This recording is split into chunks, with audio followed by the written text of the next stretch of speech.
Hey, it's working. Nice. Wait, what's wrong with the GPS? Isn't it supposed to show the coordinates? And what about the speed? What the heck? Oh, now I get it. Okay.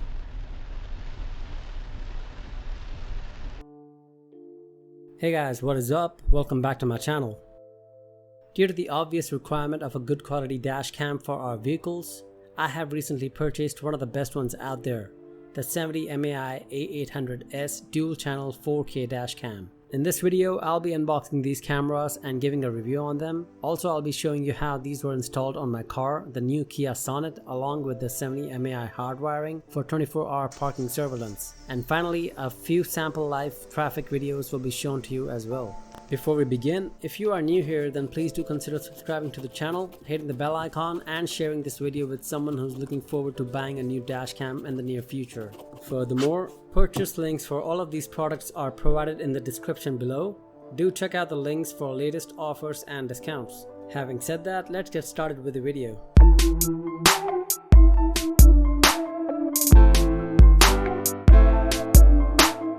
Alright, first up, the front camera, the 70Mai Dashcam A800S with a faster ARM processor for stable 4K recordings and a 5 GHz Wi-Fi connectivity option for faster video downloads. On the front of the box, we can see the same information. On the rear of the box, we can see the camera specification along with the market price of Rs 16,999. However, you can find the latest price of it by clicking on its link in the description below. This dashcam has 4K Ultra HD video recording capability, a built-in Wi-Fi and GPS, an option to connect your smartphone to the dashcam via the company's official app for both Android and iOS device users, and an option to connect to a separately purchased rear camera. All of this information is mentioned on either side of the box. Upon opening the box, we can see a small pamphlet which contains 2 electrostatic stickers and a user manual. One of the stickers would be pasted on the car's front windshield and the other one would act as a backup just in case we tend to mess up the first one. Let's move these aside and we can straight away see the dashcam in a small plastic container, removing which we can see the dashcam's adjustable lens. The build quality is great and it's quite sturdy. At the front, we can see the protective film on the screen, which we will remove in a moment,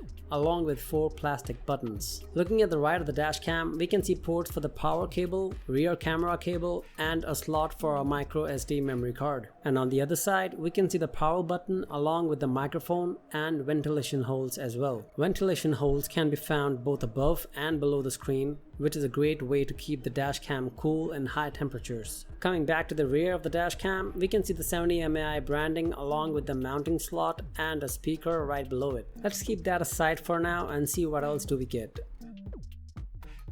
We get a set of 2 adhesive stickers, one of which would be pre-applied to the one and only mount provided, which would be connected to the front dashcam's mounting slot itself.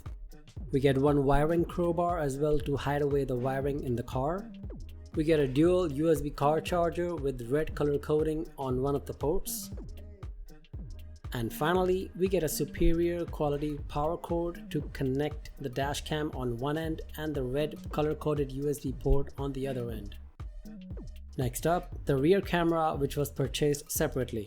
We can see 70Mai's branding on all the sides of the box, and on the rear we can see the camera's specifications as well as the market price of Rs 4,999. As already mentioned, you can find the latest price of it by clicking on its link in the description below. Let's open up the box and see what's inside. We can see a similar small pamphlet which contains 1 spare adhesive sticker to be connected to the rear dashcam's mounting slot, 2 electrostatic stickers, and a user manual. One of the stickers would be pasted on the car's rear windshield and the other one would act as a backup. No difference there. In the other plastic wrapping, we can see the full HD rear camera with a very long, superior quality cable with a mini 8-pin power port which would be connected to the front dashcam. Alright, now it's time for the 70Mai's Hardwire Kit's unboxing. You would have to purchase this separately if in case you wish to use the 24-hour parking surveillance feature of the dashcam. Opening this up, we can see a set of 4 tap adapters on the left and another set of 2 tap adapters on the right. These 2 tap adapters would be used in my car, the Kia Sonet. Xiaomi provides all the tap adapters needed for all car brands. And apart from that, we get the Hardwire Kit itself and a user manual. Finally, we have the memory card. We recommend the SanDisk Extreme A2 micro SD card, suitable for 4K UHD recordings. We got the 128GB memory card. The market price mentioned on the back is 3600 rupees. The dashcam supports a maximum of 128GB and a minimum of 32GB memory card. Now that we are done with the unboxings, let's power up the dashcam.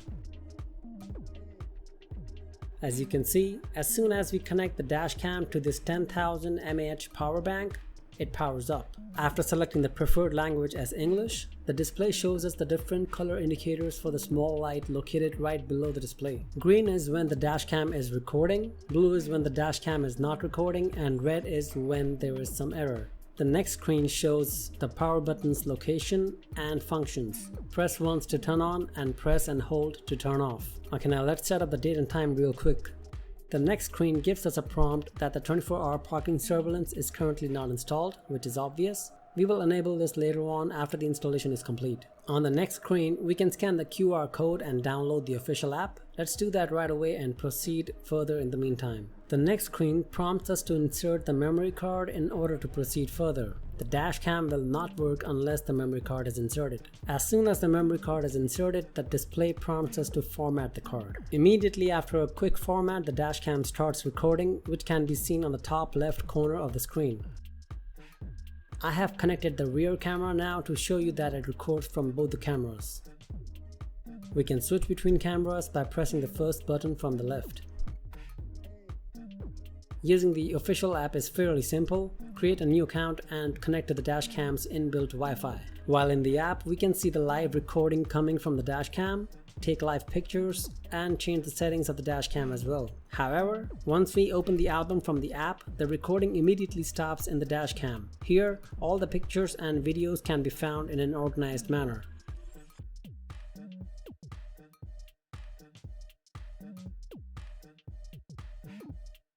As soon as we exit the app, the prompt from the dashcam's screen disappears.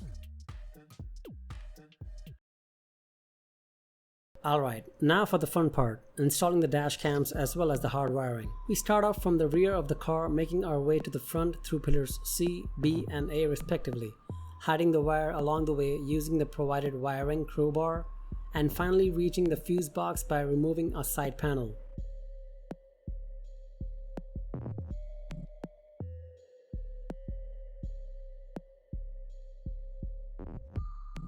We connect the Hardwire Kit to the 2 tap adapters mentioned earlier.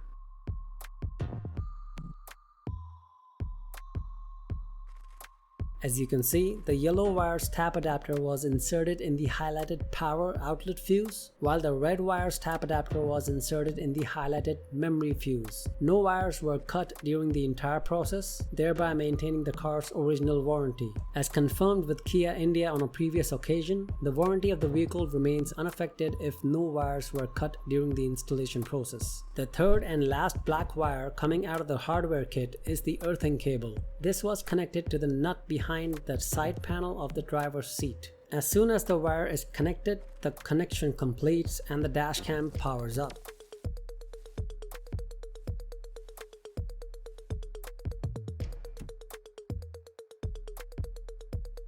Both the dashcams were attached by first pasting the electrostatic stickers and removing any air bubbles.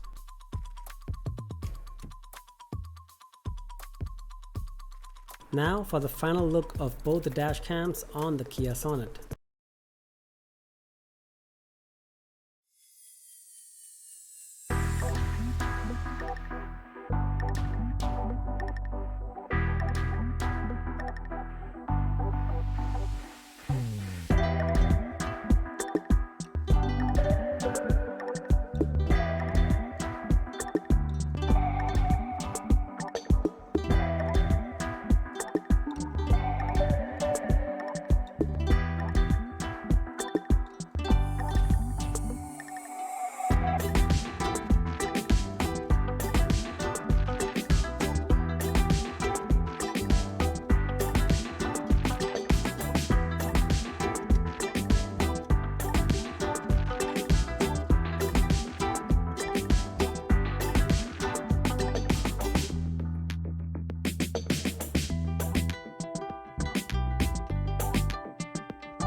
Let's take a look at the configuration settings of the dashcam by pressing the 4th button below the display. I have set the emergency videos to automatically start on low sensitive impacts, while the 24-hour parking surveillance videos will start on high sensitive impacts only. Recording duration can be set to either 1, 2, or 3 minutes.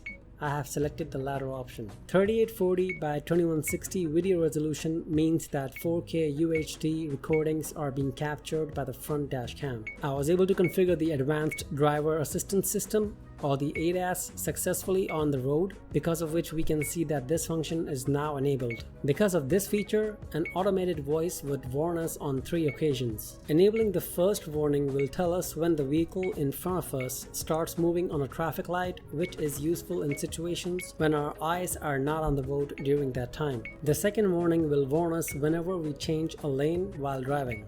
And finally, the last warning will warn us to be aware of the harsh driving of the vehicle right in front of us that might cause an accident or a collision. As informed earlier, upon pressing the first button, we can switch between cameras. Upon pressing the second button, we can start an emergency video recording of 30 seconds. Recording complete. Upon pressing the third button, we can see the album. As promised, here are a few of the sample video recordings taken during different weather conditions in order for all of you to get a better understanding of the dash cams. Lane departure.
This completes our review of Xiaomi's latest 70Mai A800S dual-channel 4K dashcam along with full HD rear camera. If you enjoyed this video or found the information provided useful, then do give this video a big thumbs up and consider subscribing to the channel to help us out. Stay tuned for more such videos. I'll let you enjoy the rest of the video and take your leave now. Until next time, stay safe and take care.